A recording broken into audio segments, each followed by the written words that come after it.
बाड़मेर के निकटवर्ती ग्राम पंचायत आटी में रहने वाला नुकलाराम मेघवाल चौथी पास होने के बावजूद भी देश विदेश की तमाम जानकारियां उंगलियों पर गिना देता है।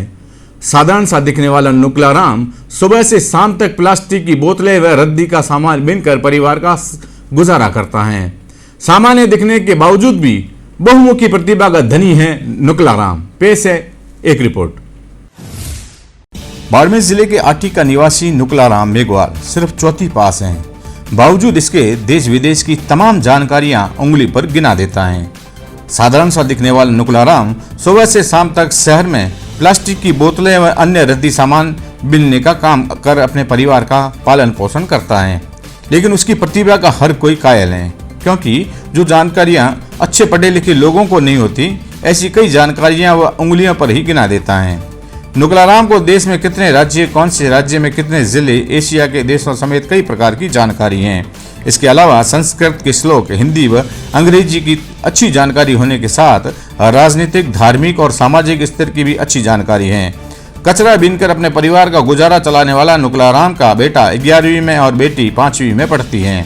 नुकलाराम का कहना है कि वह आर्थिक तंगी के कारण चौथी तक ही पढ़ पाया। ऐसे में वह अपने बच्चों को अच्छी शिक्षा दिलवाना चाहता है ताकि उन्हें मुफलिसी में जीवन का गुजारना नहीं पड़े। चौथी पास नुकलाराम की जानकारी से आप भी हो जाएंगे अचंभित। मैंने सन 1971 में स्कूल बैठा था। सन 1974 में मैंने स्कूल छोड़ा था। क्यों कि उस वक्त न पानी था न रोटी थी, तो भूख के मारे एक दिन भूखा, दूसरे दिन वो भी रोटी नहीं मिलती थी। मक्के की गांठ, जोहर की गांठ थी। इसी कारण चौथी पास हो गया। सर भारत देश में 29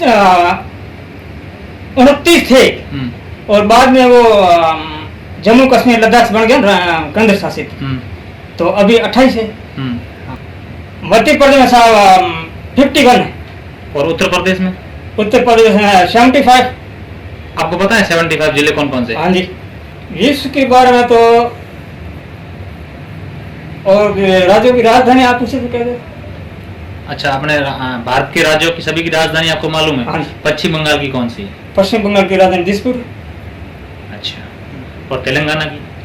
तेलंगाना की राजधानी हैदराबाद। गुजरात की? गांधीनगर। आपको इतना नॉलेज कहाँ से आया? कैसे इतना याद रह जाता है आपको? सर ये ऐसी बात है कि मैं कचरा सूखता था, तो किसी फौजी ने मुझे पूछा आप कहाँ के रहने वाले हैं? मैंने कहा मैं आटी मालानी। तो डिस्ट्रिक्ट कौन सा? डिस्ट्रिक्ट बाड़मेर। फिर मैंने पूछा आपका डिस्ट्रिक्ट? तो मेरा डिस्ट्रिक्ट तो यूपी में है। उसी समय यूपी के जिले मुझे याद थे।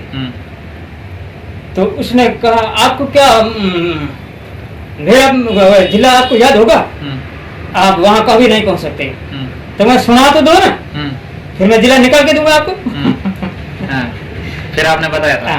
फिर रखनी शर्त पड़ेगी। 151 रुपए की मिला वहां। तो भाई शर्त है मेरी। ठीक है, मैं तो मेरा जिला बोलो, फिर मैं कह दूंगा। तो मैंने उस समय बोले, तो उसी समय से दूसरे राज्य मुझे जो याद नहीं थे, तो उसी समय मैंने एक यहाँ उसमें लिखे हुए थे, तो वो पढ़ के सारे याद कर वो रात को पढ़ता था मैं 1-2 बजे तक। अच्छा, हाँ 1-2 बजे तक पढ़ता था। फिर पढ़ने के बाद मैं खाना खाता था। पहले खाने की जरूरत नहीं थी। नुकलाराम पूर्व में कमठा मजदूरी करता था, लेकिन वर्तमान में शहर के बाजार में प्लास्टिक की बोतलें इकट्ठी करने के अलावा कांच की बोतल, कागज के गत्ते सहित अन्य रद्दी सामान एकत्रित करके बेचता है, जिसके उसके परिवार का गुजर बसर चल पाता है। बचपन से ही पढ़ने का शौक रखने वाला नुकलाराम रात में धार्मिक पुस्तकों के अलावा जनरल नॉलेज की पुस्तकें भी पढ़ता है और उसे दिन में अपने काम के दौरान रटता रहता है। ऐसे में धीरे धीरे उसकी याददाश्त बढ़ने लगी।